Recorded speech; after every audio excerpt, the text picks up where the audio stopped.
I dropped out of high school in 1989, one course short of graduation. Now, dropping out, I fully support people going to school. I wish they had an entrepreneurship program in high school and in universities like they do today. It might have kept me in school. But I dropped out not because I don't love to learn, I just couldn't sit still. I'm in a McDonald's drive-thru up in Kerrisdale. I see this beat-up old pickup truck with plywood sides. And I see this truck and I go, wow, Mark's hauling.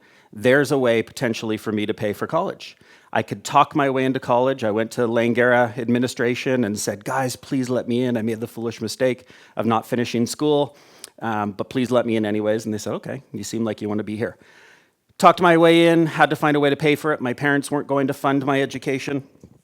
And so finding that truck was going to be the start of my business career. I was running a business. It was interfering with my school, and my cell phone, these big brick cell phones that didn't have a vibrate function, would be going off in class, and I'd be excusing myself and being all embarrassed and talking to customers and trying to, book jobs. And I felt ultimately I was learning much more about business, running a business, than I was studying, and so started to reconsider what I was doing. So my girlfriend at the time, she said, listen, Brian, you got this cool story. You aren't focused in school. You've gone out and created your own job to pay for college. Why don't you call up the press and tell them the good news?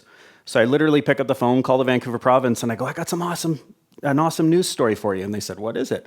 And I told them, and the next day we were on the front page of the province. Big, huge 738 Junk, the Rubbish Boys was the company name at the time. And bus drivers driving down streets with their morning paper, waving it out of the bus, going, oh, you guys are rock stars. And we felt like rock stars. 100 phone calls in 24 hours. Business started to build up really, really quickly because of free press. And it taught me, I know Connor brought up the Oprah thing. It taught me that you can reach out and pick up the phone. It can be the province or it can be Oprah.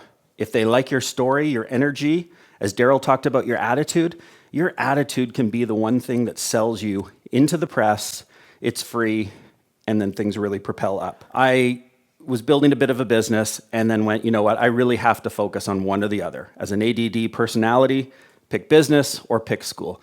So I sat down with my dad and I used that lesson of approaching the press and saying, hey, I've got a great idea. I sat my dad, who's a liver transplant surgeon, really academic, real great work ethic, and I said, Dad, I got some awesome news for you. And he goes, what? And I said, I'm dropping out of university. And he's like, well, Brian, I failed to see how that's good news. And I said, well, actually, I'm learning so much in school, running a business, I'm going to focus.